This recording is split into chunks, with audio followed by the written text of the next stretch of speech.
Hi guys! Welcome to today's video. So ngayon, dito tayo sa VinFast Asiana showroom and kasama natin itong VinFast VF7.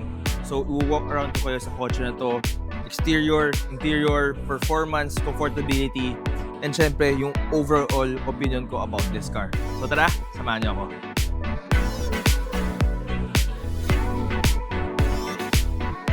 First, makita ko sa inyo yung harap ng VF7. Very futuristic yung itsura niya. So unang mapapansin natin is wala siyang grill. Wala siyang grill because electric car siya. So hindi niya na kailangan yung grill na traditional. And makikita mo yung headlight niya, kakaiba yung design. Pati yung V-shape na LED lights ng VinFast. Yan yung signature design niya.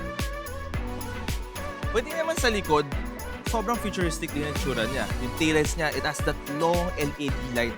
Yan yung signature talaga ng VinFast. Lahat ng mga kotse nila, yan yung unique design nila.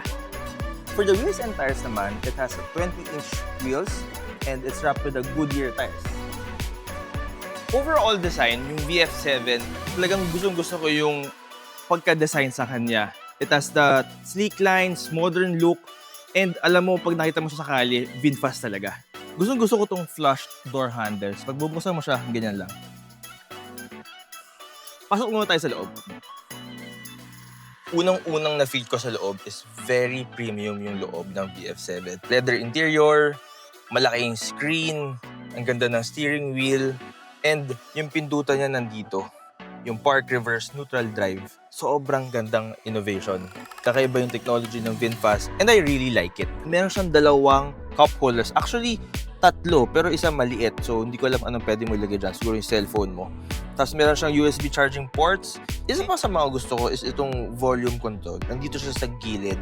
And for me, napakadali niyang hawakan, dali niyang i-adjust. And yung lock ng buttons nandito rin. And yung hazard nandito rin.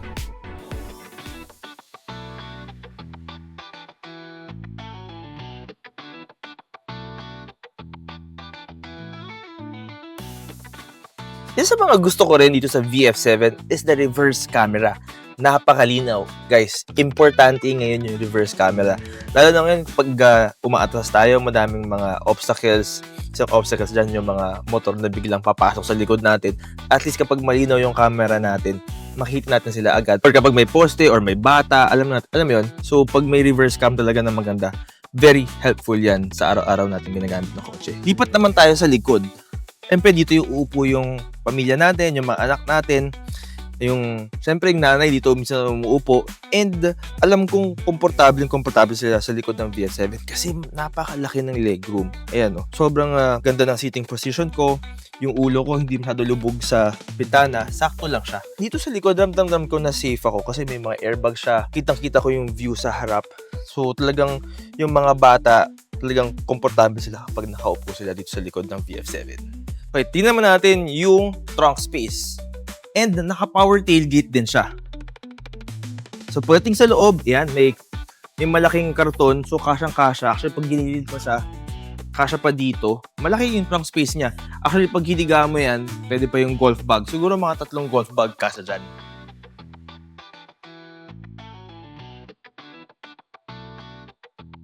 Pagdating naman sa performance, meron 2 options ang VF7. Meron base and plus. For the base model, it has the single motor and rear-wheel drive. Pero pagdating naman sa plus model, it has dual motors and all-wheel drive.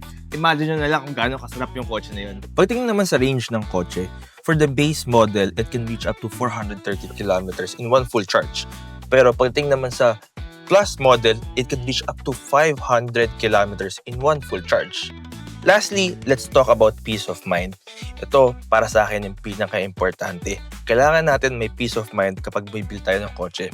VinFast has recently announced their RVG program or the Residual Value Guarantee Program, which basically ensures that your car maintains a good resale value over time. So, syempre, kapag naluma na yung kotse, gusto natin, kapag binenta natin yung kotse, mataas pa rin yung value niya. And with the RVG program, yun yung job niya na kapag binenta natin yung kotse sa VinFast, mataas pa rin nila bibilin yung kotse natin. And for me, that's a very big deal, lalo na kapag meron tayong electric cars. Pag binenta natin, at least maganda pa rin yung value niya pagtagal. So guys, para kanino nga ba itong VinFast VF7? For me, if tatanungin niyo ako, para to sa mga may pamilyang gustong mag-road trip, ng mga malalayo, kasi the base model can reach up to 430 kilometers of range and yung Plus model, 500 kilometers ng range. Grabe, malayo yun guys. And sobrang komportable, kasi lahat ng buong pamilya sa loob. And guys, hindi ako mapapahiya sa kotse na to. Check out nyo yung VinFast VF7 and always susundaan. Enjoy car life. Peace!